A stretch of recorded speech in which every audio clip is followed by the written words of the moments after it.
Hey, time once again for Chicago Bears News. I'm your host, Michael Halatek. Stevie Push will be joining me momentarily. And if we're lucky, Drew Cole will also be here. He is in the midst of fatherhood training. So we hope he makes it in. But if not, we've got a good show for you tonight. We're going to be talking what's going on in just the last 6 weeks. We've had free agency, we've had the draft, we've had the undrafted free agent signings,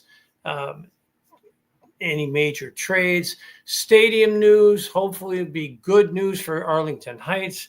All that said, welcome aboard, Stevie Push. How you doing, my friend? Stevie, welcome to the show once again.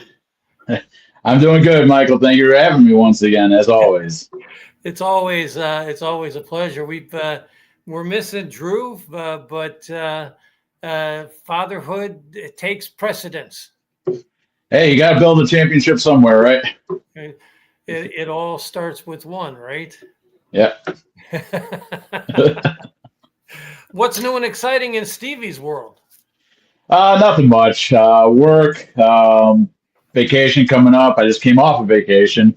Just stayed at home. I'm saving traveling this year, depending on the Miami, the 2026 Bears schedule. It's supposed to come out in a few weeks. Looking to potentially go to Miami to see the Bears play the Dolphins. So I'm saving my vacation time for that. Might go to Nashville in July. That's still up in the air, depending on some family stuff that's going on around that time as well. So sounds fun. I too just came off a vacation. You said you went to Florida, right? I did go to Florida. I was on the West Coast. The Gulf Coast. I have made connections with a lady who owns a condo in a place called Bonita Beach, which is between Fort Myers and Naples on the West Coast. It's about 600 paces from the bottom floor of the condo building to toes in the water. And the scenery is great. I wish the StreamYard stripped away any functionality, since I'm not paying for the service anymore, just using their free service. So I can't even post pictures or videos. My intro video I can't use, so it kind of sucks. But needless to say, we're about a 30-minute drive up the coast to Fort Myers Beach. We had an amazing time. We went and saw some manatees in the wild, some alligators in the wild. We had some dolphins flying by, cruising past where we were sitting, where we sat up on the beach. And there's a little place called Doc's Beach House, which serves Chicago-style pizza literally right on the beach. But bring money, because they don't accept any credit cards. But if you ever want to go, I can hook you up, man. I'll have to take you up on that. $910. That's not bad with this the way things have been going recently from a travel standpoint. And that's 7 nights, my friend. $910 for 7 nights. And she will give anybody I refer to her, she will give the same rate. And she lives in the northwest suburbs of Chicago. I want to see how the comment section is going to take to that right now. Oh, mercy. Well, hey, we might as well start with free agency, because we might take it in order. We had free agency first, the draft second, undrafted free agents third. Some of the free agency was, of course, our own free agents that they signed. So I will go through the list if I can find it. I know the biggest sign was Kobe Bryant from the Seattle Seahawks to the safety. Yep. In fact, he's top on the list. Yep. And then you have the which the Bears needed because what I'll say while you're looking, I'll say my 2 cents about how the Bears handled the free agency situation this year. They were up against the salary cap a little bit, but I really wasn't a big fan of how they went about that because the big question heading into free agency was going to be, hey, we have a lot of secondary guys that are hitting free agency, a lot of guys that were key for us, whether it be Kevin Byard, you had Nashawn Wright, and Jaquan Brisker, and you proceeded to lose all three of them, where the deals they were signed to with the teams that signed them, they weren't bank-breaking deals where you could have afforded at least to keep one of them at least. And now you have a brand new secondary, not just with Kobe Bryant, but you also have it with Dylan Thieneman. You still have two returning corners in Jalen Johnson and Tyreek Stevenson, who projects to be the other starting cornerback, at least to start the season. But other than signing the linebacker from Cleveland, I thought the Bears' free agency this offseason was very underwhelming, given what transpired. It was, but the reasons for that, of course, you already mentioned the salary cap issue. They were tight against the cap the entire preseason. Yeah. Hey, Mike, glad to see you're well. I didn't know I was sick, but Bearlissimo is with us. It's great to see you, my friend. I'm doing well. So thank you for the comment. Here's the list of free agencies. Kobe Bryant, as we mentioned, 3-year, $40 million deal. Neville Gallimore, a defensive lineman. He's only 29 years old, 2-year, $10 million contract. Cam Lewis, a cornerback, 2-year, $6 million. Case Keenum, backup quarterback, 2 years for $5.5. They brought back Braxton Jones, which was needed with the Isaac Trapilio injury. He's a 1-year deal for $5 million. This guy is intriguing. Wide receiver Khalif Raymond, 1 year for $3.5. Elijah Hicks came back, 1 year at $2.6. An interior defensive lineman, he's just shy of 30 years old. Kentavious Street, 1 year for just under $1.5 million. James Lynch, another defensive lineman for $1.3 on 1 year. Jaylon Jones is back, 1 year, $1.3. Jordan McFadden, a guard, that's 1 year, $1.3. And Jack Sanborn is back with the team.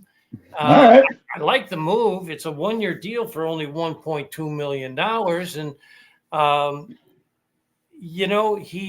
he played his ass off when he was the Bear. He went to Dallas with Eberflus.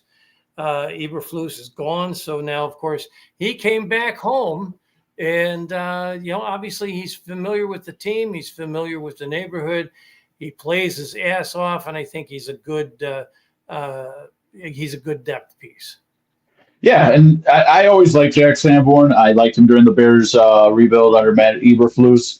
The one thing I'll say about Jack Sanborn is not athletically gifted to be a reliable starter, but he like you said, he plays his ass off.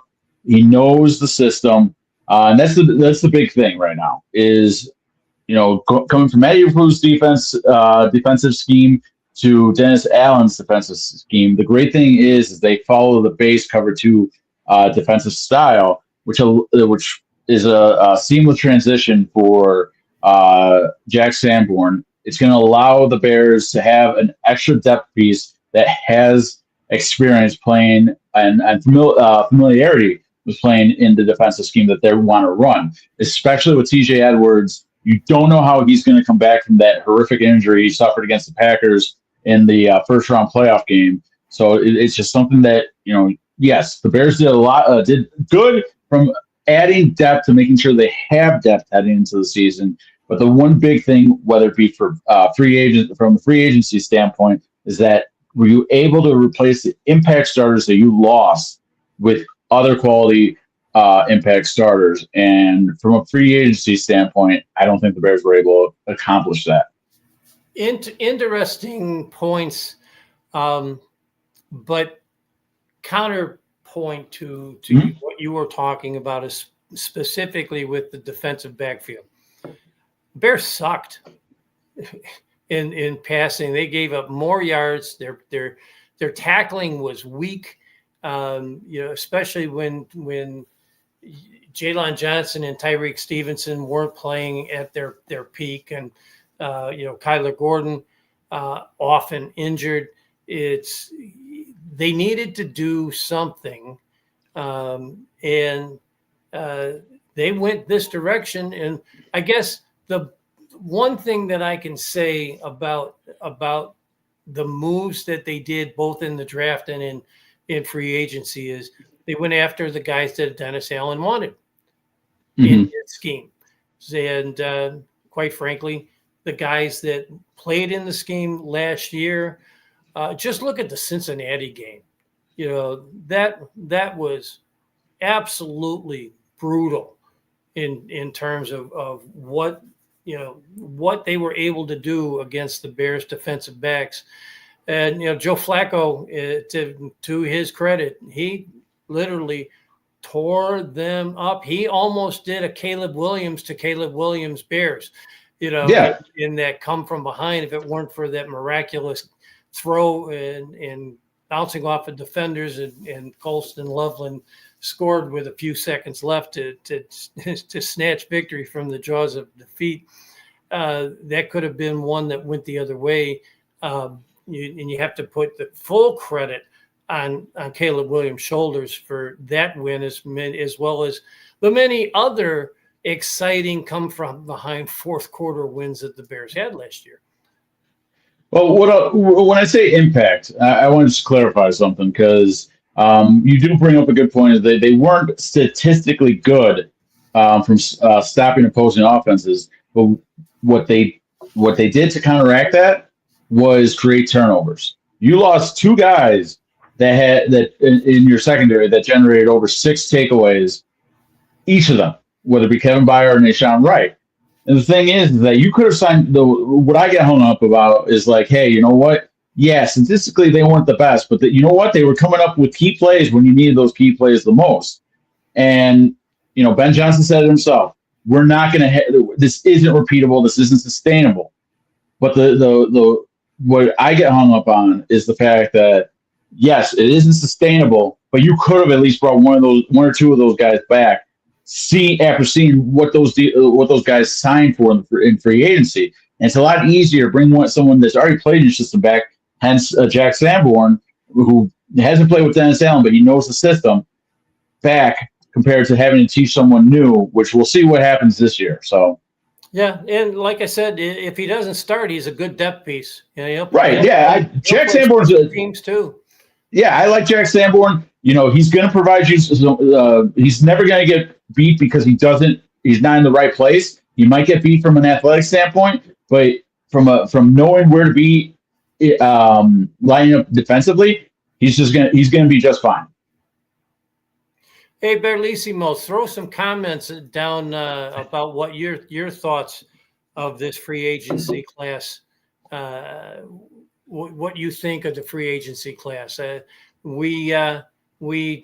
Stevie and I tend to agree it was, at best, it was underwhelming.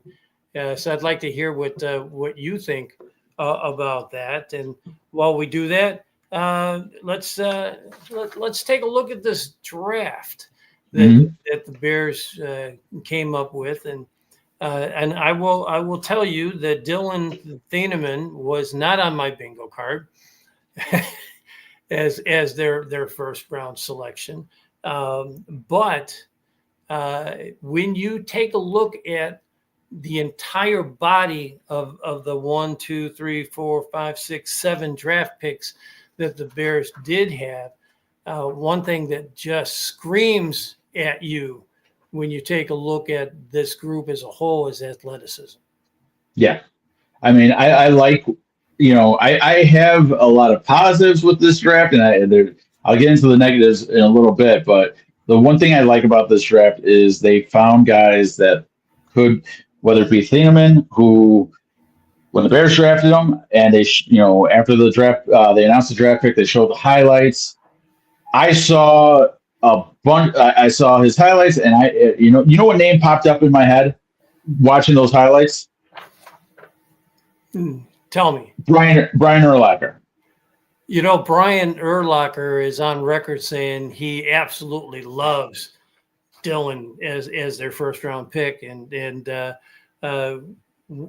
what better endorsement can you get from a guy that's right. That's a Hall of Fame middle linebacker for the in the history of the Chicago Bears, one of the best linebackers. Right, and Urlacher was a safety coming out of New Mexico too. Most people forget that.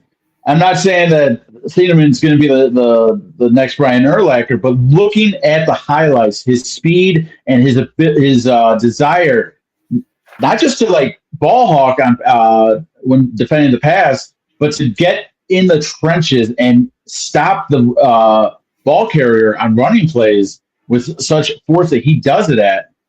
That's what reminds me of Urlacher, because it like when they say, "Hey, he jumps off the screen," that guy jumps off the screen, and the Bears had a need for safety. You have a pretty solid starting backfield, projected starting backfield now with Jalen Johnson, Bryant, Tyreek Stevenson, and Thieneman, which will give Dennis Allen some flexibility in how he wants to create confusion from a defensive pass coverage standpoint. I really like the pick. I really wanted them to go defensive end, but I can't complain that they went safety and were able to potentially draft the best safety that a lot of draft experts had as the best safety in this 2026 draft class. Absolutely. When you look at some of his tape, and I think I posted it in our group chat, somebody put together a montage of 40s. Right. And they had Dillon and some of the top receivers in the league. And I think Justin Jefferson was one of them. And he beat all three. He's faster than all three of some of the top receivers in the NFL. And so when I saw that, it was a 4 point, my friend, because he can now, when you're talking about disguising defenses, you can go out on the edge and guard a wide receiver if need be, and talk about being able to disguise coverages when you have a safety pulling out against a slot or against a guy on the edge. Obviously, he can cover any tight end that the Bears will face this year. So although I said earlier he wasn't on my bingo card, and I'm watching the draft from Florida, and quite frankly, I was asleep before that draft pick ever was selected, and I found out about it, on Friday morning, and I'm glad that it happened that way, because I probably would have said, like a lot of people on draft night, what the hell are the Bears thinking? But I had a chance to not only see the reactions to the pick. And it's amazing that this guy was just sitting there waiting for the Bears at what was it, position 25. Yeah, and the great thing about the way the draft played out for the Bears at that point when they came to pick 25 is they were in a situation where if they wanted to go offensive tackle, which they need because of the Austin Trapello injury, we don't know if he's going to be able to play towards the latter half of the season, but more than likely he's going to miss the entire 2026 season. So they could have gone offensive tackle. You still needed a defensive end, and there were defensive ends out there to get. Falk being one of them, who I wanted the Bears to take, but you took the consensus. Like, I haven't heard anyone say anything saying, why did we draft a safety of all positions? You needed that position. You were in a spot to where you could have taken any position of need, and I think it would have worked out fine.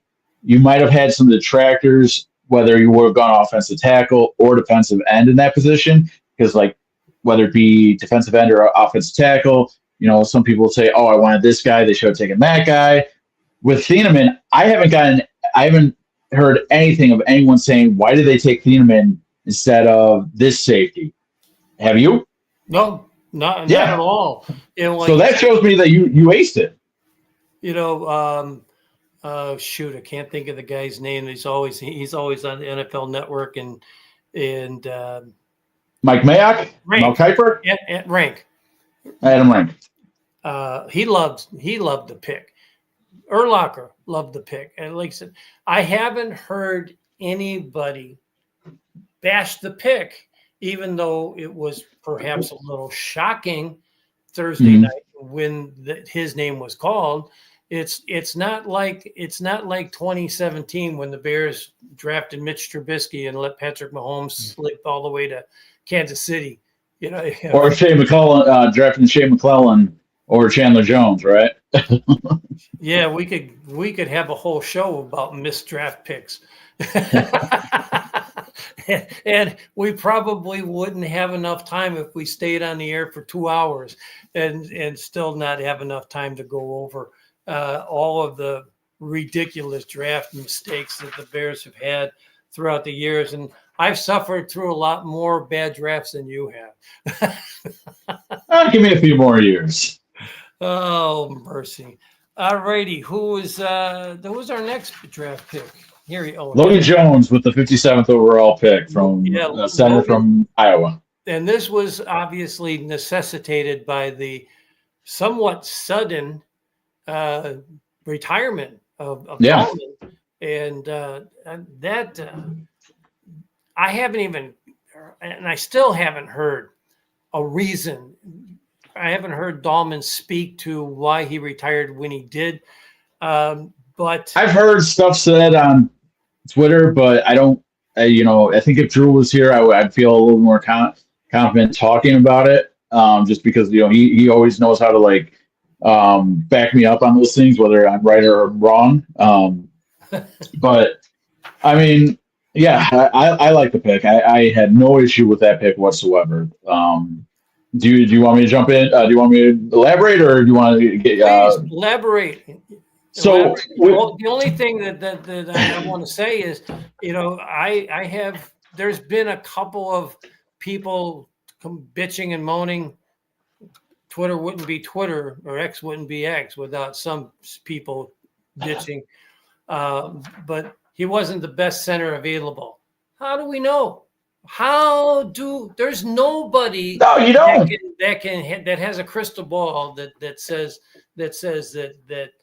that Logan Jones is not going to be a star in the NFL. I'll tell you what makes me confident that the Bears got the pick right with Logan Jones. One of the things that I saw, I think it was NFL Network when Logan Jones was taken, is they said, when they show the screen after the draft pick, they'll say strengths and what he projects to be and stuff like that, who his player comp is. One of the highlights that it read out said could be a starter for a decade at the center position, a position that has been killing the Bears for at least the last 10 years, ever since, I want to say since Roberto Garza left, because they had him in 2013. I can't remember the last time they had a true good center that's just an anchor center you put there, you don't have to worry about. Dahlman aside, he was great last year, but we only had him for 1 year. Yeah, I mean, last year when they signed Drew Dahlman, we were celebrating because it was like, hey, that streak of the Bears having a new center for X amount of straight years has come to an end. It didn't, because Drew Dahlman retired unexpectedly. But with Logan Jones, you have that possibility. You're drafting an interior alignment from a Big Ten school. Unless his name is Gabe Carimi, you have to feel pretty confident in the Bears being able to identify an offensive lineman from a Big Ten school to say, hey, you know what? We trust him to be the best option there. And maybe there are some growing pains his rookie season this year, I've got a lot of confidence from what I saw in his highlight package, where this guy, a majority of the draft experts said consensusly he's an NFL starter day one. That's massive for this offensive line. That now that you look at it, you're starting to build something for the future. You already have. The Bears need to re-sign Darnell Wright sometime in the next year or two. You have Joe Thuney, who's getting up there in age. You might have another year with him. You have Jackson, another year with him. But now you have your center in place with Logan Jones, and that will enable you to go out and get an offensive tackle for the left side of the line, hopefully next year in the draft, depending on what happens with Braxton Jones this season and what happens with Ozzie Pillows' recovery. Because with that knee injury, we don't know if he's going to be able to return to his old self and what we saw his rookie season, this past season. So yeah. All right, round 3. This took another pick that took a lot of people by surprise, but they went with a tight end out of Stanford by the name of Sam Roush. This guy is the best blocking tight end the draft's had probably in the last 2 years. And in Chicago wants to play a lot of 13 offense when they're out there. The overtime touchdown to DJ Moore against the Packers. That was the offense they were in. They were 13 personnel. Yeah. And we're going to see a lot more of that because they're going to run and then they're going to take their shots downfield, and they've got all of these tools in their lab at wide receiver and tight end, and of course Swift and Monangai have really turned into a dynamic tandem at running back. So I'm excited. I don't know how else to say the fact that how the hell can a 69-year-old son of a bitch who's been a Bears fan since he was 5 or 6 years old be excited about a third tight end? But here I am. See, I like the fact that they saw they needed a third tight end. I just don't know if I would have used the 69th overall pick, especially after trading back. You got very lucky from front office standpoint when the Buffalo Bills gave you their second round pick for DJ Moore, because everyone thought at most you could get a low end third round pick at most if you're going to trade in for just one pick for DJ Moore. And you get the pick, and you had, because the 60th pick was the Buffalo pick, right? Yes. And so I was just like, I get what they were doing, but I don't know if I would have gone tight end in that position. Yes, you get the best blocking tight end, and you want to run the 13 personnel. You want to run the ball to help build the pass, and we've seen that X amount of times with Ben Johnson. He loves to create deep passing plays off of what would appear to be heavy run play designs that would lend themselves to be run plays. Like you said, the DJ Moore touchdown game winner in overtime against the Packers back in Week 15. The one play that I thought he got hired on for the Bears head coaching job was the Week 16 or the Week 15 game against the Detroit Lions back in 2024, where it was an 82-yard touchdown pass to from Jared Goff to Jameson Williams. And the play design with a play action fake, 13 personnel, you're going to launch it 40 yards down the field over the middle. And the Bears defense didn't know how to defend that. So I get what they're trying to do. I just don't know with what was given to them from the Bills, the opportunity they had been given from the Bills to go a position where you already have two really good tight ends. Yes, you want that blocking tight end to be your third tight end, but there were bigger needs at more important positions. Something that's been bugaboo for Ryan Poles since he came into the role for Bears general manager has been the defensive line. Dennis Allen, if he's developing defensive backs that take the ball away or are able to sack the quarterback, the other thing that he's been really good at is developing defensive ends. You didn't get him a legitimate defensive end in this draft to have him mold and build up. I'm going to address the edge position after we finish the draft picks. Okay. Okay, because I am actually excited about who the Bears have and what Dennis Allen can do with them. So that gets us to the second pick in round 3, and one of our guests here loves this pick, Xavier Thomas, a wide receiver out of LSU, a speed merchant. I have heard he's got good return skills. I have heard that his hands aren't necessarily top notch for a wide receiver, but working out with the jugs gun a couple hours each day can really solve that problem. But New Harper, who is a new guest, I can't ever recall him being in the audience before. So first of all, thank you for joining us. Make sure you subscribe to the channel. But he's in love with this pick. Stevie, what do you think? I like it from a depth standpoint. I actually I feel a little bit the same way as New Harper does a little bit, because what impressed me was his foot speed. I saw some of the highlights where he was beating opposing defensive backs to create separation.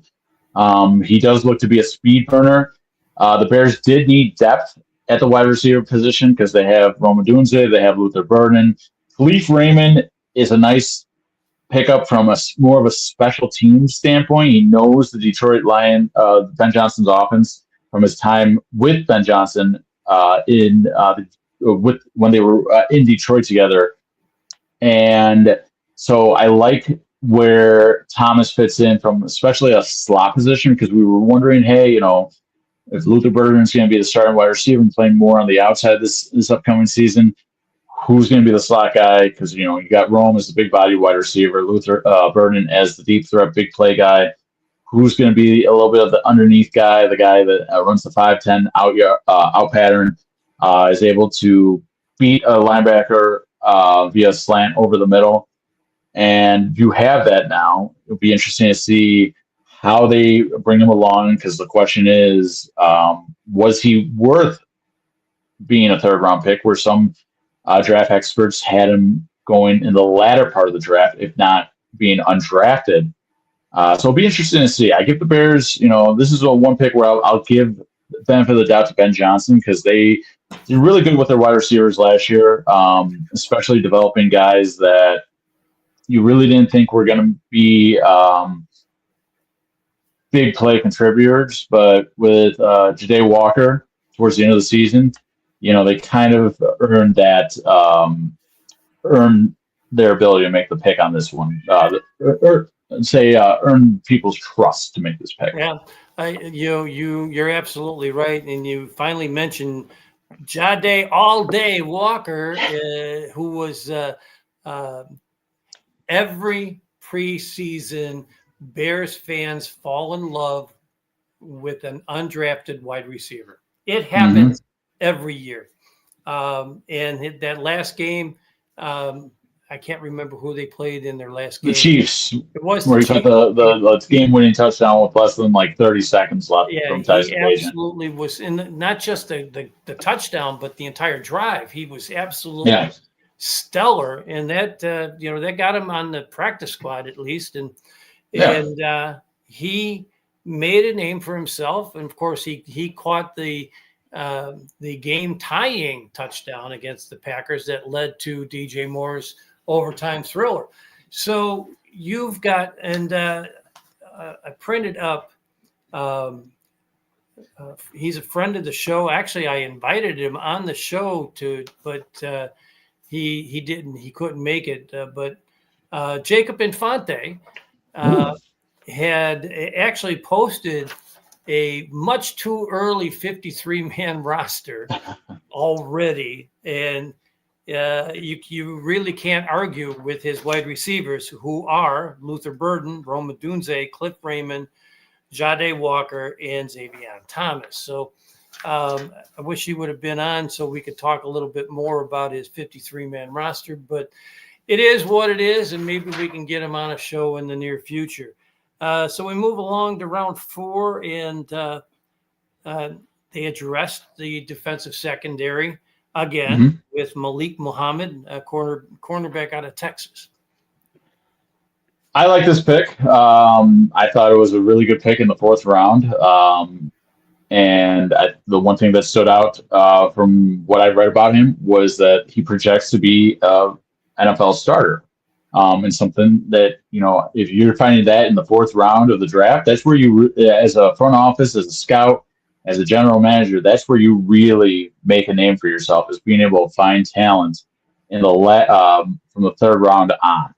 Because, whether it be Ryan Pace or Phil Emery, or I don't want to say Jerry Angelo, because Jerry Angelo built the 2006 Bears by finding guys in the mid-round, whether it be Lance Briggs, Charles Tillman, Chris Harris, Mark Anderson. I know Henry Melton wasn't on the team at that time, but they found him. They found Daniel Manning Jr. He found Devin Hester. Both of those guys were 2nd-round picks, but there were question marks about them, whether Daniel Manning Jr. coming from a small Abilene Christian school, or Devin Hester, with that, the big knock on him at the time was, hey, he's a hell of a returner, could be the best of all time, but we don't know where to play him because he's just so quick and shifty. Now, if you're able to, with Malik Muhammad, if you're able to work him in with him and Tyreek Stevenson to where you could line, I don't know if Tyreek Stevenson's ever played the slot. I know he's considered more of an outside cornerback, but I would love to see what they do with Malik, see if they want to put him in the nickelback position just for his rookie season. Because right now, now that, correct me if I'm wrong, the Bears did lose Kyler Gordon. I'm drawing a blank if they did or not for some reason. They kept the slot guy, Brisker. No, they lost Brisker to the Steelers.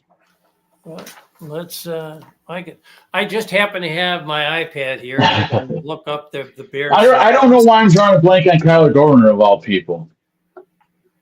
Yeah, just a sec. While I'm looking that up, let's talk about Keyshawn Elliott, the linebacker out of Arizona State. Smells like special teams to me. Yeah, and you can never go wrong, especially in the latter part of the draft with special teams need, especially the linebacker special teams need. We talked about Jack Sanborn earlier, talked about TJ Edwards and his how we don't know how he's going to respond or not respond, but return from that injury that he suffered in the playoffs.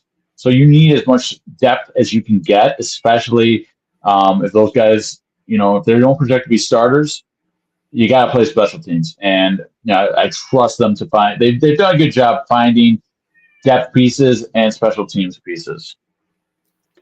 Kyler Gordon is still on the team. Okay. I don't know why I was trying to blank on that one. And I apologize about that one. That's okay. But with Kyler, a guy that's almost old enough to be your father, so when it comes to memory, you got me beat. I was going to say grandfather, but okay. Hey, quiet. Hey, literally just had a birthday when I was in Florida on Monday. So this old fart is now starting his 70th trip around the sun. I turned 69 last Monday. So then I take back what I said about playing Malik Muhammad in the slot. If Kyler Gordon, it's still good value of a draft pick for a guy that projects to be a starter in this league. I would love to see how Dennis Allen handles Kyler Gordon this year because they had so much high potential for him heading into the 2025 season, but he couldn't stay consistently healthy.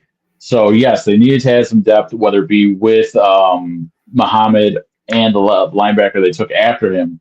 So it'll be interesting to see what happens from a nickelback position because Kyler Gordon projects to be that guy, but it's uncertain if he could actually be that guy due to his lingering health issues. Let's just hope that Kyler has learned how to tackle without using his head.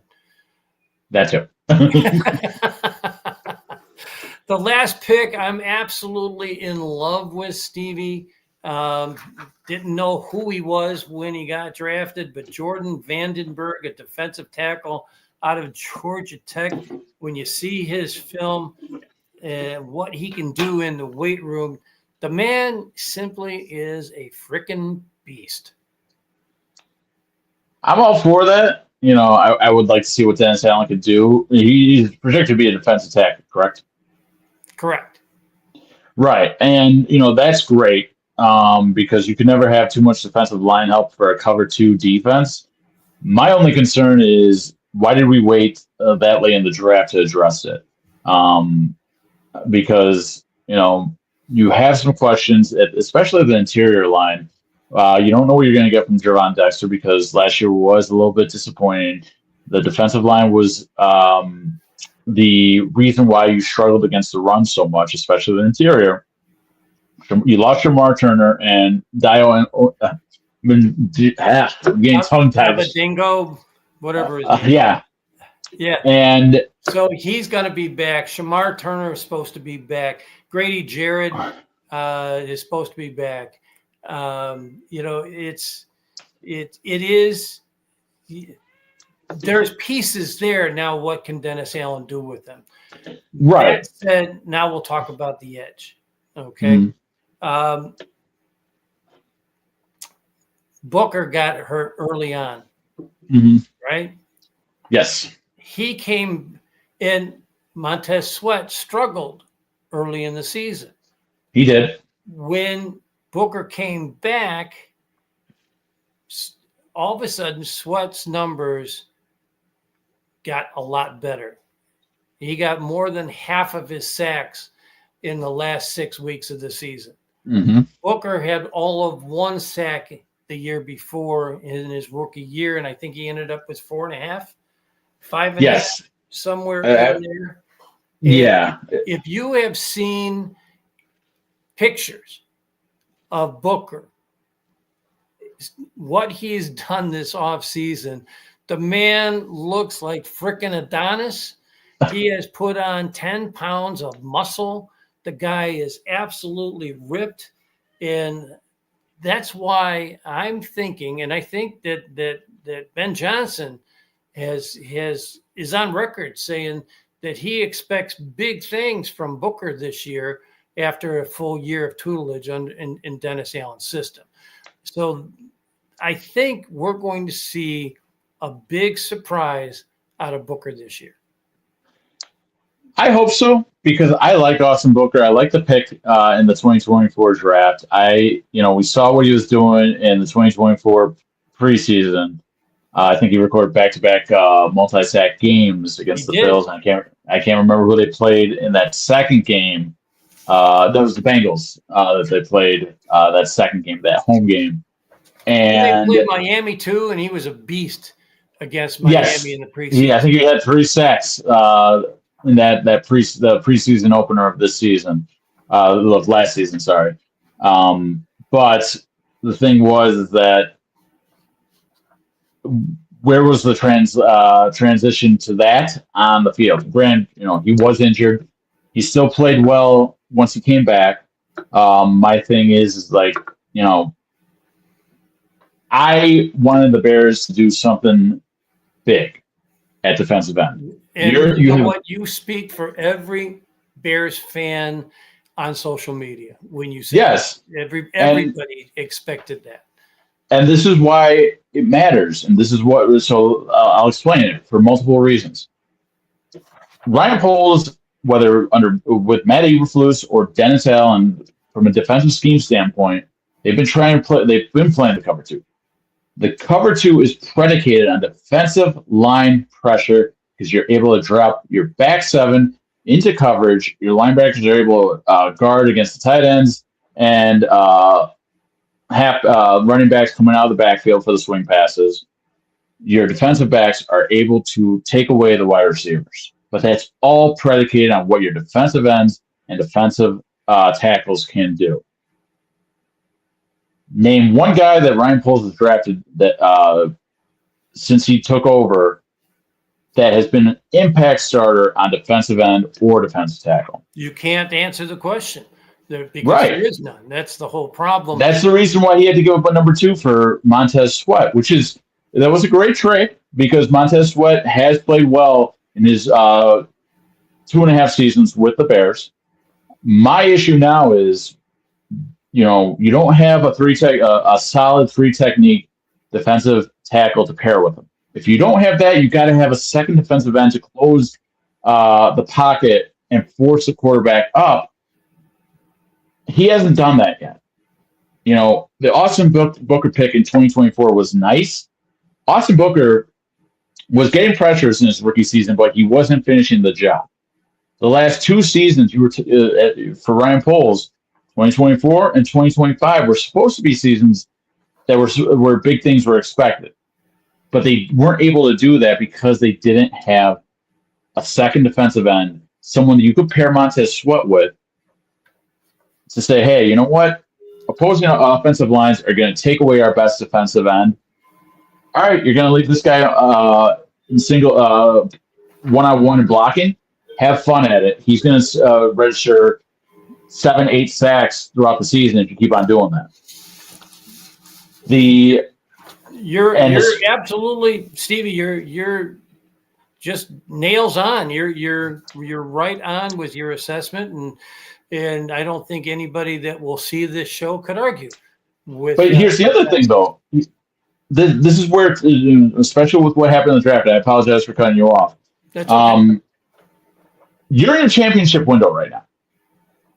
You are, because you still have Caleb Williams on his rookie deal. I thought a trade was coming for a veteran defensive end on draft night because I think it was like an hour or two before they made the Thieneman pick. They freed up $10 million in cap space, restructuring Cole Kmet. I can't remember who else's contract they I think it was Lyman. Right. And you're thinking, okay, something's coming. That night, I was like, I kept on watching after, even though I wanted to go to bed. I was at work. I was like, hey, you know what? I'm going to stay up and see if anything comes up because, it's so weird that the Bears would have traded, or not traded, but cleared up salary cap space that night, thinking, okay, you're doing that because something's coming down the pipe. Max Crosby is still out there. You have the Vikings, who for some reason got rid of Jonathan Grenard, traded him to the Eagles for a 3rd-round pick. Granted, that probably came down to not wanting to pay him the money that he was owed, seeing how good he's been playing the last few seasons in Minnesota. You didn't draft his defense. Out there. Bosa is out there. The only issue I have with that is that the guys that are still out there are one-year stopgap solutions. I want a guy, whether it be someone that you could trade for, a veteran that's disgruntled, or a lineman that lineman prospect that you take in the draft that you let hey, 2-3 years with Sweat, we've got the best chance to win a Super Bowl right now. And right now, I don't think Ryan Poles understands that, unfortunately. Well, I guess the proof will be in the pudding, right? When the season begins. I don't know a lot about the undrafted free agents, and I have heard that the Bears got 3 of the top undrafted free agents. I heard that too, but I don't know which ones they are. So I'm going to go through the list, and if you know of any of these that you can make any comments on, please fire away. But Yeah. Jaron Kump, offensive lineman, Utah. Caden Barnett, offensive guard, Wyoming. Miller Moses, quarterback out of Louisville. Not corner, quarterback. KC is Eziomume, a cornerback. There is no college listed. Coleman Bennett, running back out of Kennesaw State. And the one thing that I've heard about him is some people think that he's the next Manon guy. Okay. And if that turns out to be the case, he's going to make the roster. Yeah. Well, they got a third. They have a third running back need. So yeah. Yep. Gabriel. This guy's not going to make the team, but I'm going to try to pronounce his name anyway. Gabriel Placencia. He's a kicker out of Kansas City, San Diego State. Coleman Bennett. I'm sorry, Coleman Bennett is the running back out of Kennesaw State. Skylar Thomas, safety, Oregon State. Hayden Large, tight end out of Iowa. Jaden Loving, defensive lineman out of Wake Forest. Here's a name, and some of his highlights are amazing. He's a short little wide receiver that goes by the name of Squirrel. Kid you not. Squirrel. No, I've heard it. Squirrel White, wide receiver out of Florida State. He's got some good tape, and he gets behind the defenders. Bo Gardner, long snapper out of Georgia. Omari Kelly, wide receiver out of Michigan State, and Mason Murphy, an offensive tackle out of Auburn. That is the list of free agents. Does anybody on that list speak to you? Not really, but I'd say that about every undrafted draft class. The only guy that really jumped out at me the last few years was the quarterback they took from, I want to say Louisville, or I forgot where it was from. He's played the last 2 seasons in the. He's been like a 3rd/4th string quarterback for the Bears. He's gotten some preseason action. He's got a huge arm.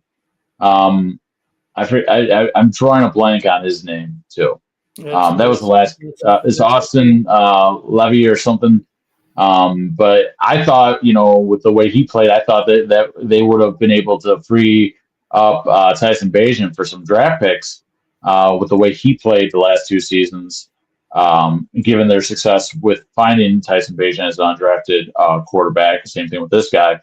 But unfortunately, none of those guys. I am familiar with Squirrel White's work at Florida State University, but the wide receiver position, you know who the year 5 wide receivers are. That's the issue.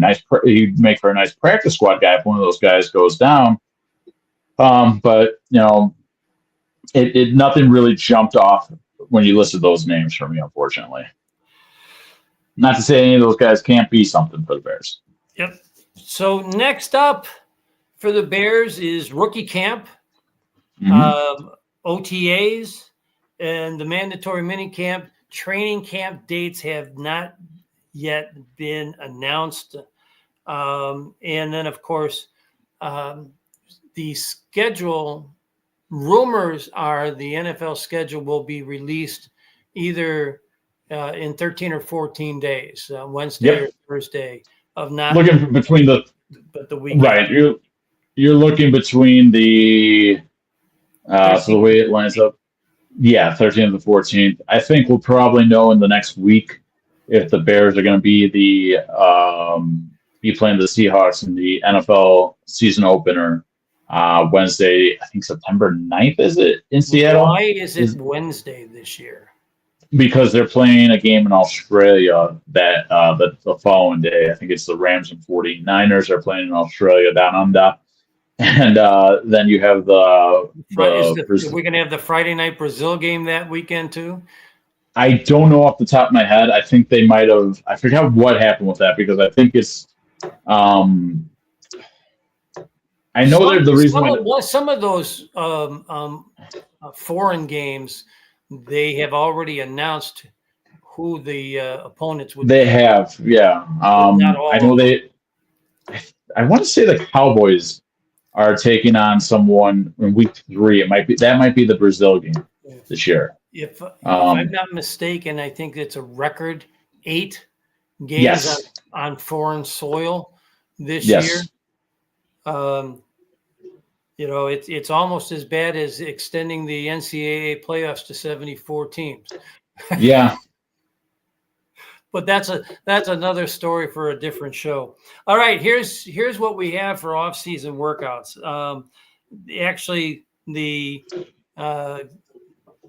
team reported on April 20th last week Mhm. for a bit, and then rookie camp is the 8th and 9th of May, so next week. The first OTA workouts are the 27th, 28th, and 29th of May. And then June 2nd, 3rd, and 4th is the second set of OTAs. The mandatory mini camp then is the following week, the 9th through the 11th. So that's what we've got to look forward to. And then, like I said, training camp will be announced probably sometime right after the schedule is released. So maybe the following week after that. Yeah, for me, I'm just looking forward to the schedule release. You know how big of a fan I am of the schedule release because once that what you're going to be doing from September 13th on. Once that schedule release is announced in a few weeks. Get your get all your ducks in a row, right? I'll call my travel agent to. And speaking of ducks in a row, the last thing that we want to talk about is the what's going on with the Bears Stadium. We know this much. We know that it's either going to be in Hammond or it's going to be in Arlington Heights. Those are the only 2 sites up for discussion anymore. Period. End of conversation. So if anybody is out there thinking that the Illinois politicians are going to sneak in an end run and get funding for a Chicago stadium, forget about it. It's not happening. Period. End the conversation. Indiana's got all their ducks in a row. We just got done about ducks. They're ready to go. All they need to do is say the word, and we're off and running. Just recently, this is the funniest thing, and I am not a fan of Illinois politics. I'm glad I live in Wisconsin for a reason. But the governor, I won't even mention his name because he's such an asshole. Tell me how you really feel. Go on. We don't have an extra half an hour, Stevie. I'd be more than happy to expand on that. His last words on it.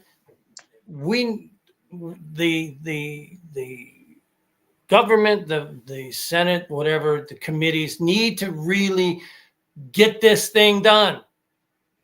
You've had 3 freaking years to get this thing done, dumbass.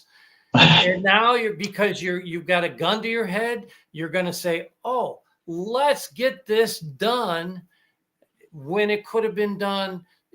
Christ, Stevie, the stadium could be built and have their first game next year.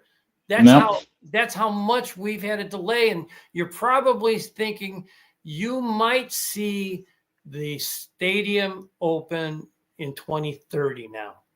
That's how big of a waste of time this has been. And when it comes to waste of time in construction, the only thing that happens when you delay construction is costs go through the roof. Mm-hmm. What I'll say is from what I saw and what we because I think it was the House that passed something last week. It still has to go through the Senate, then has to end on the governor's desk. It's going to be, like you said, either Hammond or Arlington Heights. There's pros and cons for both right now, apparently. Yes, the Bears would and the state has to count its blessings because if George McCaskey wasn't so devoted to tradition, they would have started. They would have left for Indiana 2 months ago. You're absolutely right. They would have broken ground already. Right, and that's the thing is like it took and I've met George. George is one of the nicest people ever for being an NFL owner because, as people know, I ran into him a few years ago. I was meeting a friend for lunch down on the Riverwalk downtown. I saw him. I approached him, and I was like, "Mr. McCaskey," and he was like, "It's actually George." We sat there and we talked for 10 freaking minutes, and I told him at the end of and this is where it's going to be hilarious. I told him to draft Drake May over Caleb Williams, not because I thought Drake May was better than Caleb Williams, but because I thought, hey, you drop back one spot, you pick up 3 additional first-round picks, and you still get a pretty damn good quarterback. And you know what? Drake May is still pretty damn good, too. But he sat there and he had a chat with me. No other NFL owner is doing that with some random person on the street in a city, especially when the team has been that bad for that long. And for him to we took a picture together, that's what makes this all so unfortunate is the fact that George McCaskey is basically losing billions of dollars waiting around to give Illinois a fighting chance to keep the Bears in Illinois.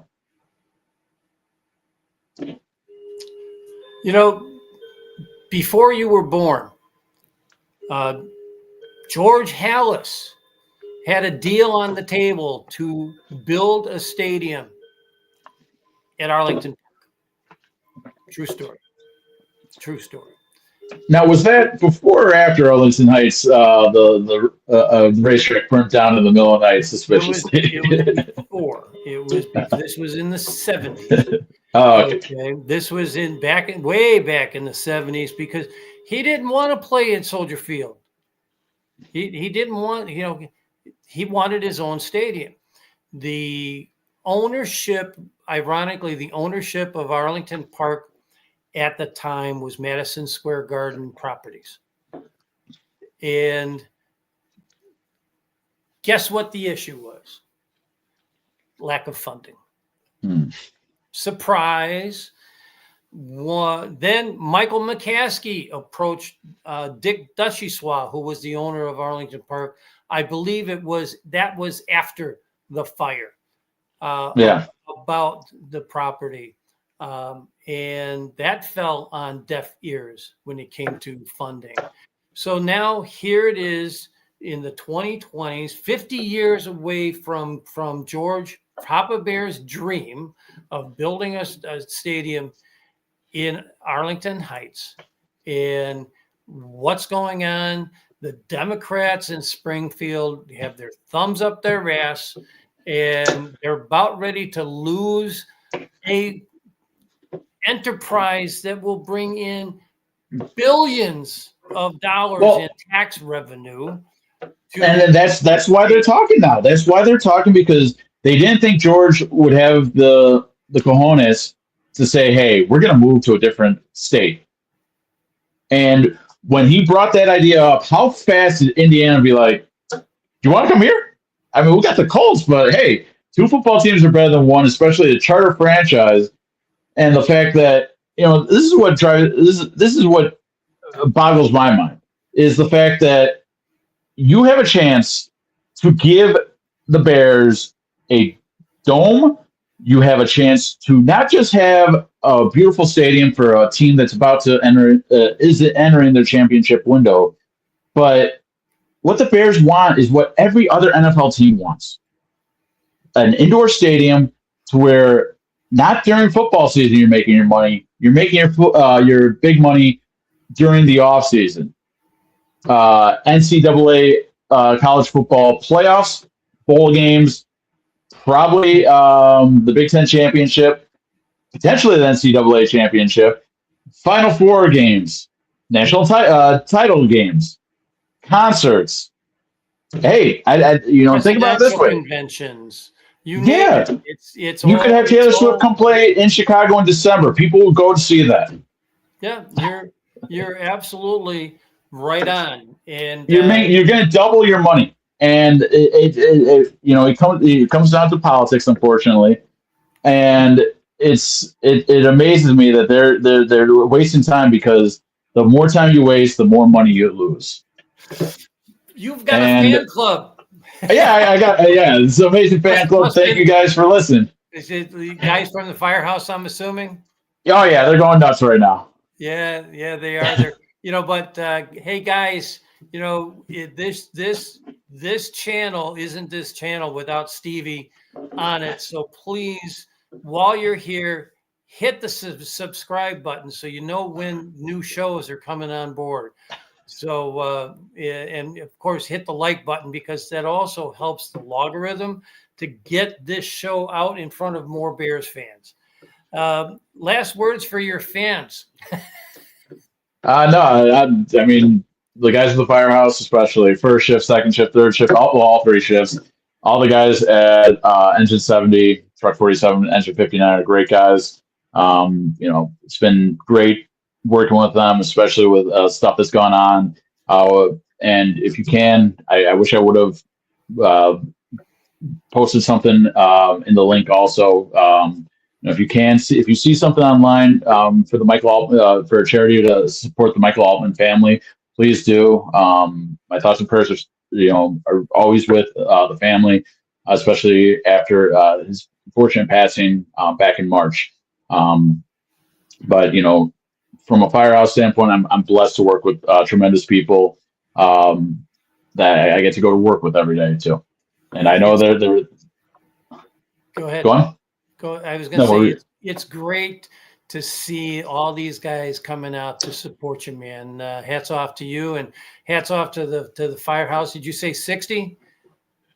Engine 70. 67. So no, I'm used to 51 because I watch Chicago Fire all the time on NBC. Engine 70. But that's you guys are great. God bless you for your service. You guys are the guys that when shit happens, you run toward it instead of away from it. And in my book, you have my utmost respect. And from a football standpoint, hopefully we can get Drew on soon, and we'll see what happens. I'd be open to doing a NFL schedule review podcast in a few weeks with you and potentially Drew. I think we'd be able to make something happen. Hopefully, let's. I'll be on vacation. We'll talk to Drew in the chat room, and there should be an announcement literally any day now when that schedule will get released. It's not like they do the schedule by hand anymore. I wish they still did. Because it's all done by computers. They put in there's certain requests. Every team has certain requests that they ask for. A couple years ago, the Bears were playing Kansas City in Kansas City. It was supposed to be a Germany game. Yes, the league was going to put that overseas, and Kansas City said no. We want the Bears in Kansas City for the tourism dollars.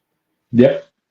Because that would have cost the city of Kansas City and the state of Missouri and Kansas millions and millions of dollars, because there's not a better team whose fan base travels as well as Chicago Bears fans do, and they didn't want to miss out on that. Speaking of Kansas City, look what happened to them stadium wise. They're still playing Kansas City. Kansas. It's still Kansas City, but it's like East Chicago. I mean that's like it's going to be the AFC version of Green Bay now. Yeah. You know, And that's not to knock Kansas City, Kansas, but I mean, going from Kansas City, Missouri to Kansas City, Kansas is a big difference, and it's unfortunate because that boggles the mind because you have a dynasty that just said, "Hey, we're leaving." yeah. When it comes to Green Bay, Green Bay. The funny part about Green Bay is the city of Green Bay annexed the property that the stadium is sitting in. It used to be in Ashwaubenon, a little suburb of Green Bay. The parking lot is in Ashwaubenon. The stadium is in Green Bay. I did not know that. Yeah. I did not know that. Because, as you know, I went to Green Bay to see the Bears-Packers game in 5-degree temperature last year, and I remember. It was beautiful. It was beautiful there. The game wasn't the best outcome because they lost the last play of the game. Yep. It was the same pass play that they played against the Eagles. And scored a touchdown on. And scored the touchdown on. But the one thing I do remember about Green Bay from a city town standpoint, because that doesn't count as a city. I mean, it's a dump. The city's a dump. No, it's not. Yeah, trust me. I used to live in the Appleton area. The funny part is opposing teams don't stay in Green Bay.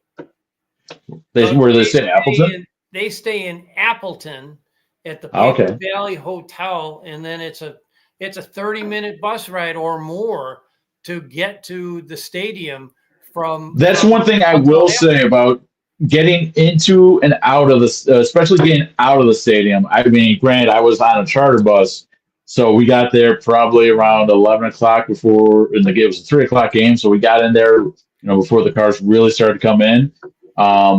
Getting out of there was a pain in the ass. Like, thankfully, we were on a charter bus where we still had some food, we still had some drinks, we had a bathroom in the back.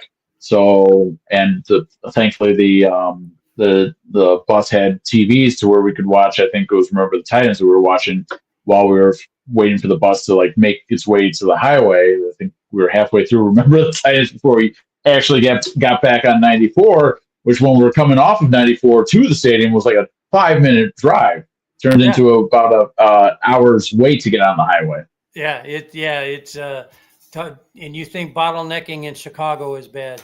Yeah, game days trying to get out of Green Bay is absolutely ridiculous. Well, we'll see what happens. I might be going to another Packers game this year, so that could be fun. That could be fun. No, I'll say I had a lot of fun at Green Bay, despite the circumstances. I went with a Packers fan that I was dating at the time. Last year, I've met another Packers fan who is on the Packers season ticket waiting list. So that's something. And she actually owns stock in the Packers. The stock. Right. Here's my stock. Right here. And the only reason why I did this is because my best friend is a Packers fan too. Kyle, who's commented on a few of our shows, he constantly brags about his stock that he's got framed to his wall too. So I can sell him a roll of toilet paper and tell him it's never mind.